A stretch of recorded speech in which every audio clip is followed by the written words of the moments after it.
Bonjour à tous, on profite de ce beau soleil pour vous convier à la porte de Versailles. Depuis une semaine déjà, Autoplus est dans les allées et vous propose d'aller découvrir les nouveautés. Aujourd'hui, la thématique, ce sont les motorisations alternatives.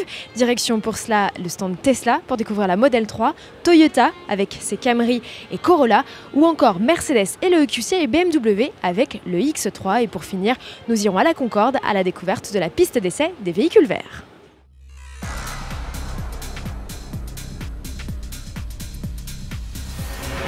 Les SUV, l'électrique, deux thématiques phares en ce moment dans le secteur de l'automobile. Mercedes, Audi ou encore BMW ont choisi de réunir le meilleur des deux mondes. Chez le constructeur à l'étoile, ça se traduit par 3 lettres, EQC. Derrière ces initiales se cache un beau bébé de 4,76 m de long et près de 2,5 tonnes à vide. Comptez d'ailleurs 650 kg rien que pour la batterie lithium-ion, c'est 1,5 fois le poids d'une 2 chevaux. Pour déplacer le EQC, on lui a greffé un bloc électrique sur chaque essieu. La puissance totale culmine à 408 chevaux et le couple atteint les 765 Nm. Comme sur le Audi e-tron, le conducteur du SUV étoilé pourra se servir des palettes au volant pour agir sur l'intensité de la récupération d'énergie au freinage. Et côté perf, le 0 à 100 km/h réclame 5 secondes, la VMAX est annoncée à 180 km/h. Quant à l'autonomie, selon les normes actuelles, elle tournerait autour de 450 km, comptez un peu moins avec le nouveau cycle, plus réaliste et prochainement en vigueur. Repérable à ses éléments bleus et ses pièces aéro spécifiques, le Mercedes EQC sera lancé mi-2019 à environ 85 000 € selon nos estimations. C'est un peu moins qu'un Model X. Si le SUV Tesla impressionne avec ses portes Falcon, la vraie star du stand, celle que le public vient surtout découvrir, c'est elle, la petite Model 3. Et comme vous pouvez le voir, elle est âprement gardée au fond du stand, n'approche pas qui veut. D'un gabarit comparable aux Audi A4 et BMW Série 3, elle opte pour un design fluide et des équipements high-tech.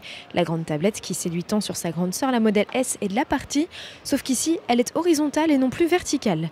Le seul bouton qui persiste sur le tableau de bord, c'est celui des feux de détresse. Comme tout modèle zéro émission à l'échappement, l'habitabilité est correcte. Le volume de coffre atteint 540 litres, l'un des plus hauts scores de la catégorie. Vous aurez remarqué la présence d'un haillon et non plus d'une malle comme sur la Model S. La Model 3, c'est la plus petite et donc la moins chère de la gamme. Son prix pourrait tourner autour des 45 000 € hors bonus pour la version de base avec une autonomie approchant les 350 km. Lancement au premier semestre 2019 et pour les curieux, connectez-vous sur le site www.autoplus.fr, rubrique essai et retrouvez nos premières impressions de conduite à bord de cette Model 3. On continue notre tournée dans le hall 5.2 de ce mondial de l'automobile de Paris, direction le stand BMW où les nouveautés électrifiées sont nombreuses. Prenez par exemple la puce de la gamme, la i3. À l'occasion de ce salon, elle gagne en autonomie.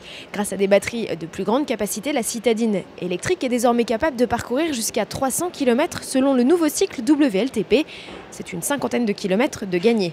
Pour séduire les foules, face notamment à l'arrivée de la Renault Zoé R110, la vieillissante i3 mise aussi sur un pack sport 100% esthétique.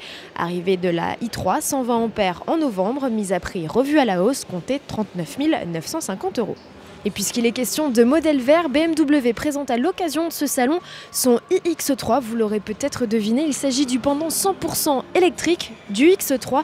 Son arrivée sur le marché est annoncée en 2020. C'est le premier modèle ordinaire du constructeur décliné en mode zéro émission à l'échappement. Il développe 270 chevaux pour environ 400 km d'autonomie. Dans le même temps, le constructeur annonce l'arrivée de la 4e génération de son X5 dans une version hybride rechargeable de 313 chevaux. Lancement prévu en 2019, le classique SUV sera lui commercialisé en novembre à partir de 74 300 €. L'association moteur thermique bloc électrique, Toyota ne voit désormais plus que par ça. La remplaçante de l'Auris, que l'on baptise Corolla, est désormais déclinée en 2 niveaux de puissance, 122 ou 180 chevaux. En changeant de nom, cette 3e génération que l'on découvre pour la première fois à Paris sous les traits d'un break a gagné des traits plus dynamiques et affirmés. Vous vous demandez certainement pourquoi les modèles compacts ont subitement changé de nom. Eh bien, Toyota harmonise ainsi sa gamme à l'échelle internationale.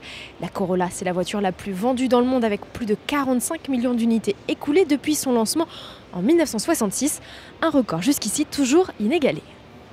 Aux côtés de ce modèle et du RAV4 que nous vous présentions dans un précédent JT, le constructeur japonais présente la nouvelle génération de la Camry. C'est une appellation qui a déserté le catalogue depuis 14 ans. Elle sera commercialisée avec un bloc hybride uniquement, un nouveau 2,5 litres qui développe 218 chevaux.